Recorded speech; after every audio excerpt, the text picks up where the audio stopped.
today Caley and I are joining up to do a soil pit together. Luckily, the physical, the biological, and the chemical sides of soils all are interrelated. You change one and the other one goes with it too. And so what I'd like to remind farmers about is that we have some of the best soil in the world is in Minnesota. And this is a graph of the US, and the darker the color, the higher the organic matter. And if it's lighter, it has less. So you can see that they really are some of the best soils in the world. And the reason, I think because they are that we can kind of abuse them a little bit and not see the effects of it right away. Whereas if you're in some of these other states and you do a wrong tillage system or you do something a little bit wrong, they will see it and yield right away. We have some buffer systems put in place. So I'd just like to remind you that we don't want to see it blown away. Clay, individual particles of clay are actually microscopic, and they can, they just, in the wind, they just blow away. And they've found our soil in New York in Central Park. And they found North Dakota soil there too.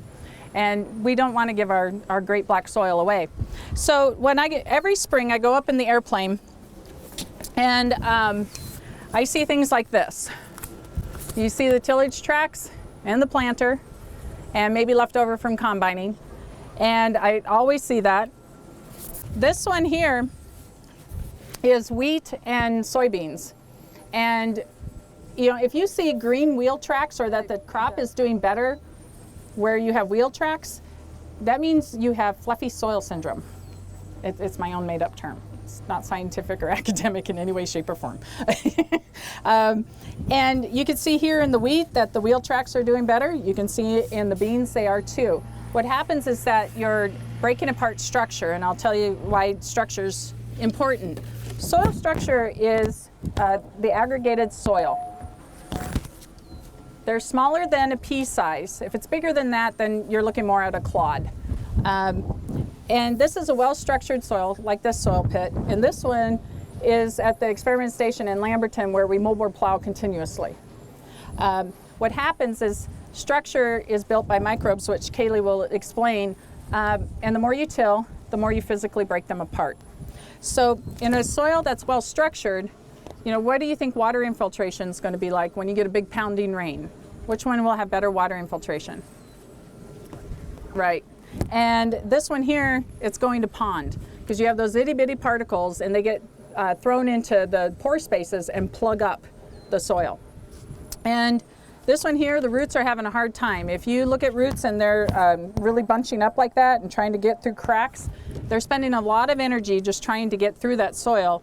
And they're not putting out all the root hairs. If you notice, you don't see all the smaller roots along there. You see them zigzagging around trying to get through that soil. Where this one, they will get through the soil very easily. Roots like to take the path of least resistance, same with water. And this one, not only will the water infiltrate better, but there's small pore spaces to hold on to that water as well. This picture I love because now we can do CT scans of soil. So you take the soil here. This one, anything that you see is white, that's the pore space.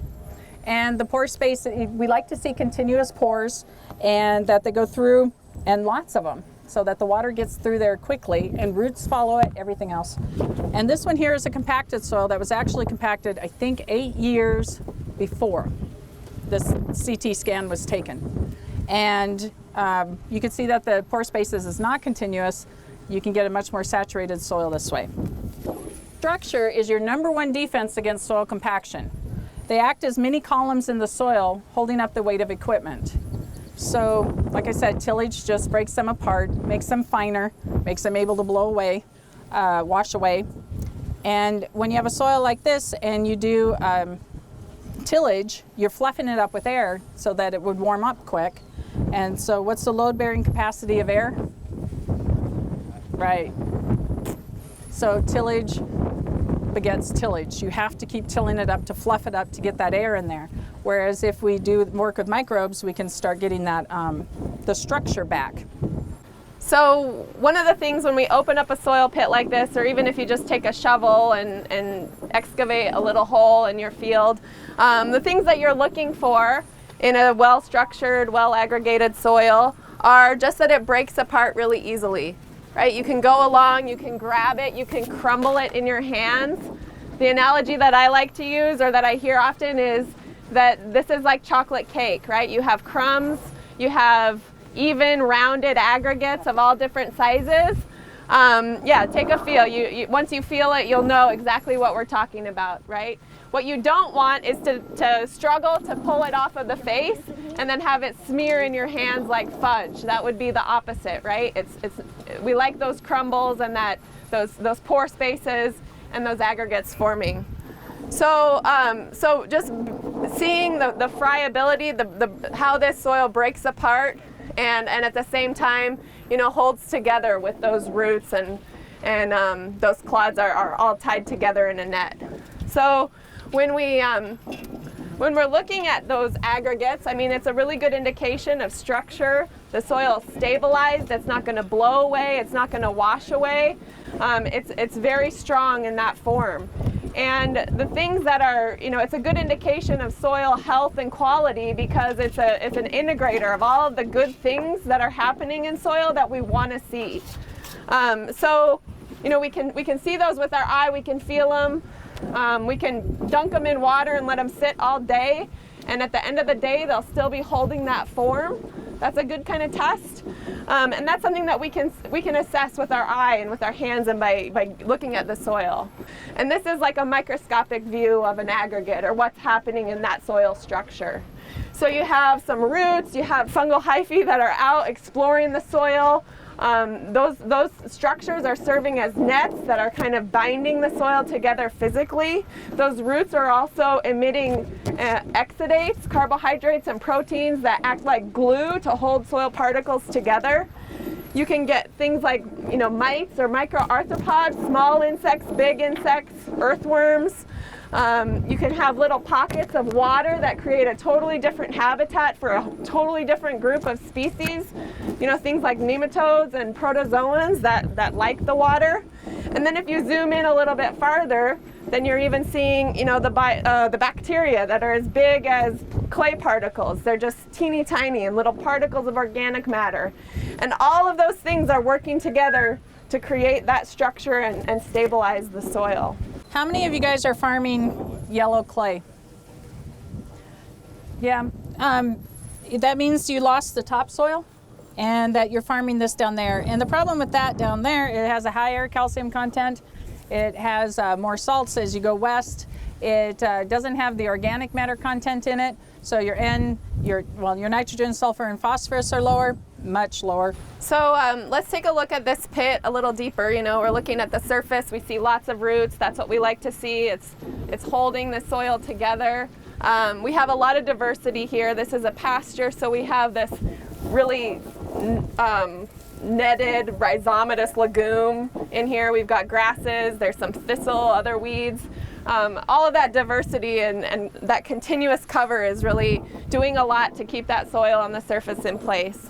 But the other things that we look for when we're kind of assessing soil quality in a pit like this is that, you'll notice that the surface is dark. It has that nice, rich, dark color with high organic matter. And as you move down in the profile, you definitely see the color change, but it's not like an abrupt line, it's kind of this fuzzy transition from dark to light to more white. And the reason that is happening is because there are lots of, the roots are creating channels that transport water and clay particles and organic matter down deeper in the soil. Earthworms are moving up and down and transporting material. And then we even have some bigger critters that are moving around in here. And so we were really lucky when we opened this pit yesterday to find that there's this kind of roundish circle right here of really light colored material that's been moved up into the surface soil. And that's not a smear from the bucket. It's for real. And that's because a gopher probably came through here and created a tunnel and moved the subsoil up into the topsoil. And then we have the opposite thing happening right here, right, where the topsoil's been located down into this tunnel. And so that's cool to see, maybe not in a farm field, maybe you don't want those guys hanging around, but it's a really good illustration of the amount of movement of material and cycling of matter that's happening in the soil profile. So the things that we like to, that we like to think about when we're thinking about promoting this biological activity in the soil, I mentioned a nice, diverse, thick cover. So maximizing the amount of time and space that you have live growing biomass present in the soil is going to really help those guys along. This green biomass, this primary productivity, is the foundation of the soil food web. So the bacteria and fungi and earthworms are going to come in and eat that dead stuff as it dies. And then there's going to be 3 or 4 trophic levels of different species that are going to come in and eat off of them. And they're all interrelated into this very complicated web. And at the bottom is this organic matter. And so providing that and maintaining it through the long term gives that foundation and the food source for all of those things to live. The soil structure that we've been talking about is really good for allowing air and water to move in and out of the soil. These microbes really like to be able to breathe oxygen just like us. Some of them don't. If you have a saturated soil that has water standing or completely, full on the surface, and you smell that soil, it's like a mucky, sulfury smell. And those are anaerobic microbes that are blowing off nitrogen gas and sulfur gas. And that's because there's no oxygen in that soil for the things that are living in a soil that's able to breathe and exchange oxygen with the environment. And what that means for farmers is that when you have a saturated soil, you can be losing 2 to 4 pounds of nitrogen per acre per day when those microbes are taking off they're taking the oxygen from the nitrate, but they turn it into a gas and you'll lose it. So that's what the anaerobic bacteria are doing. Yeah. So the best things that you can do to kind of promote soil biology in the soil is, if I haven't said it enough, it's living roots, production of biomass, keeping the soil covered and protected, reducing any kind of disturbance, whether it be a drastic change in chemical or physical conditions. That could be a salinity problem. We have a lot of salinity in North Dakota that we're dealing with. And the microbes don't like that necessarily if it's a drastic change. So think about managing your soil biology like you would manage wildlife habitat. It's all about creating that habitat with air and water and food and an absence of any kind of drastic changes. And they don't like temperature changes either. So when you have some residue on there or some sort of cover crop, it keeps the soil from getting so hot, so cold, at night and daytime. Keeps the temperatures more consistent. Same with moisture. And we open up 4 rows. We always open up 4 because we can always find wheel traffic and see the difference out there. And so I just go across with my knife and figure out where it's getting harder to go. The plow layer is harder, and you can see where the plow layer is. It's ending right here. And I hit wheel traffic. Oh, that's a good one. If it was dry, I could actually take it out. It usually is U-shaped if you have compaction. So feel the difference with this one. And then if it's wet, you may not see the effects of compaction. But when it dries out, you get the platiness and smearing. So the difference between these, that's why this one's so much more fun to play with. So we try to just help farmers reduce the amount of tillage out there and try to keep the cover as long as you can. And we've had farmers where they'll put in something in the fall, they'll put in rye, and then in the spring they get a little afraid of it. It's growing, and so they'll do a lot of tillage to put it down. And some people are like, well, then you defeated the purpose. But you didn't. You covered the soil for 6 months. And usually our crops only cover, we're not covered yet, right? You're lucky if you get about 3 months of coverage, full canopy with our crops. So we want to add to that. 2 of the big things that I want to point out in comparison between these 2 pits is, the first is probably, I forgot to bring my root cloud over here, but you'll just notice with this crop is still pretty young. The roots here are really pretty minimal, right? They're just attached to the crop that's growing now. There's not much going on in here. So really in this soil, the biological activity that's happening is probably pretty concentrated right in that rhizosphere, that immediate vicinity of the roots. There's just less habitat here in this case, and And that's because of the food source, but also the structural changes that Jodi's been talking about. And the second big thing that is important to notice in this pit is that we still have this transition of colors, right? We have the dark soil up top and the lighter soil down below. But you'll notice that this is a pretty abrupt change, right? There's not that fuzzy transition from dark to light. And that's just like a sure indication that this soil has been manipulated to a given depth year after year. So we're not having as much mixing, biological movement of soil up and down. Those roots aren't getting deep enough or are staying in the soil long enough to create those pore channels for water and organic matter and other organisms to move down. And so that abrupt change it stands out to me as being a really pretty drastic indication of some of the changes that are happening in this soil. And I should mention too that we've got some residue here incorporated, but this is definitely very different material than this, right? This is really high quality, high in nitrogen, high in phosphorus. This is easy for the microbes to eat. This is a little bit more tough, and this is going to take a little bit more nitrogen in the soil available to help break down this high carbon material. And if it's buried in here in this soil with not as much air and water flow, it's going to stick around for a lot longer. We talk about building organic matter in our soils, and that's important, but just shoving this down below ground where it's just hanging out for the long term might not be, providing you a lot of benefits because it's just temporarily stored there. In these soil pits, you can usually tell what kind of tillage they do, and the moldboard plow one is a good one that, you take the soil and you totally invert it over. And what you'll find is a layer of residue just sitting down at the bottom because you took everything on top and just switched it down there. And farmers will say, well, when I tilled or plowed again, it came back up and it was the same color as when it went down. Well, then that to me it indicates that they put it in an anaerobic position where you don't have the bacteria really working on decomposing it. And so when you bring it back up, it looks the same because nothing got to work on it. So people say, well, what am I going to see? When am I going to see the benefits of either cover crops or reducing tillage?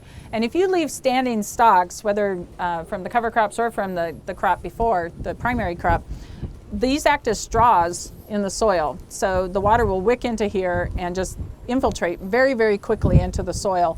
Versus if it's buried in the soil, it can actually act as barriers in the soil from the water going down. And so having them standing really helps out. Okay, so after a good rain and they need to go spray a field, what tillage fields do they go to first? Moldboard plow, right? Because they'll just float right across. No till, right.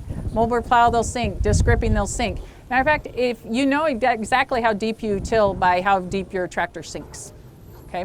If you think that structure is not important, there's a reason why the pit is only this big. It's not bigger than the tractor. Why is that? We ruined the structure. We're now going to fill it back in, and he's going to drive on it in the spring when it's wet. Right, you'll lose the tractor. Okay, so structure holds up your equipment. It's your number one defense against soil compaction.